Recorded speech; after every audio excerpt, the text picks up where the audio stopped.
મિત્રો, આધુનિક યુગના કોર્પોરેટ કલ્ચરમાં સરસ મજાના કોટ પેન્ટ પર ટાઈ બાંધવી એ એક સ્ટેટસ સિમ્બોલ સમાન છે. અને ત્યાં સુધી કે ઘણી સ્કૂલોમાં નાના નાના ભૂલકાઓને પણ ટાઈ બાંધવાની ફરજ પાડવામાં આવતી હોય છે.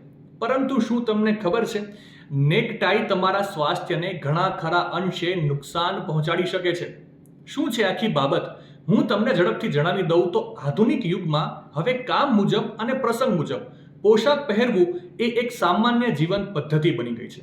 પરંતુ જર્મનીની એક યુનિવર્સિટીમાં થયેલા સંશોધન મુજબ કે જેમાં 15 મિનિટ સુધી નેક ટાઈ પહેરેલા લોકો અને ત્યારબાદ ટાઈ પહેરી ન હોય તેવા લોકો પર જ્યારે MRI સ્કેન કરવામાં આવ્યું ત્યારે સંશોધકોએ નોંધ્યું કે ટાઈ પહેરવાથી શરીરમાં અને ખાસ કરીને ગળાના ભાગમાં લોહીનું પરિભ્રમણ ધીમું થઈ જાય છે અને આ ઘટાડો લગભગ 7.5% સુધી પહોંચી જાય છે. આ ઘટાડો ગરદનની નસો પર ટાઈ બાંધવાને કારણે વધી જતા દબાણને કારણે થઈ શકે છે. લોહીના પ્રવાહમાં 7.5%નો ઘટાડો એ વ્યક્તિની શારીરિક સ્થિતિ અને સ્વાસ્થ્ય પર મોટી અસર કરી શકે છે.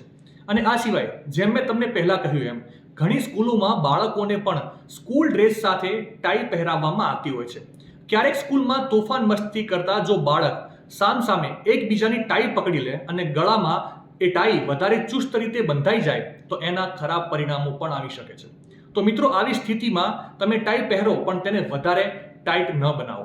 તેના બદલે ઢીલી ટાઈ પહેરો. નિયમિતપણે ટાઈ ઢીલી કરીને ગરદનને આરામ આપવાનો પ્રયત્ન કરો. આનાથી લોહીનો પ્રવાહ સુધરી શકે છે.